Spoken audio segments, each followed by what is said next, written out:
boshqa bir inson bag'rida uyquga ketar ekansan. Men esa sen uchun yana shu tun ko'zlarimni ochdim. Balki bu so'zlarimni kulib eshitayotgandirsan, lekin men bularni ko'z yoshlar bilan yozdim. Chunki har kun senga ehtiyojim bor. Seni sog'inishdan charchadim. Sen bilan yozishgan so'nggi xabarlarimizni qayta o'qishdan charchadim. Ulardan hech qanday bir ma'no topa olmayapman.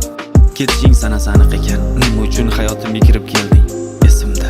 Mendan ham yaxshiroq uchraydi hali deya ketganding. Sendan yaxshiroq uchradi, lekin sendagasi yo'q. Yuraklarda qolib ketdi seni aytgan yolg'oning. Xayollarim tinch qo'ysaydi bergan azob girdobing.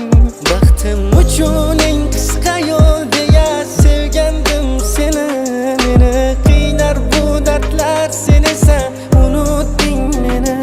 Yuraklarda qolib ketdi seni aytgan yolg'oning. Xayollarim tinch qo'ysaydi bergan azob girdobing. Baxtim uchun eng qisqa yo'l deya sevgandim seni. Meni qiynar bu dardlar, sen esa unutding meni.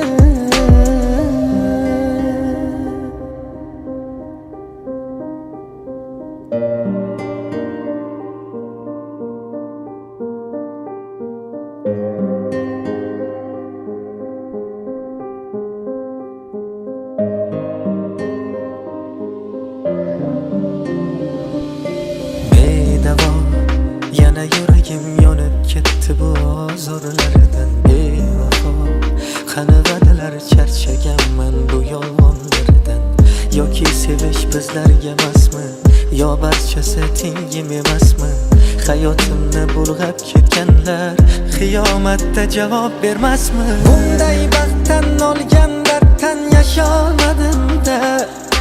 Yo'qmi mehring, bormi qasding, bilolmadim-da. Ne qilganding bu yurakni sendan o'zga deyolmasa? Ayt ne qilay sendan keyin endi boshqa sevolmasa? Qora ko'zlaringga nega bo'lganman asir? Qaytib bular meni ko'rmaydi. O'zgalarning mehri menga qilmaydi ta'sir. Chunki yurak seni so'raydi.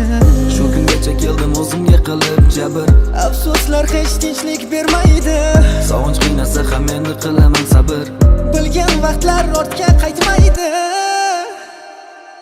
Yuraklarda qolib ketdi seni aytgan yolg'oning.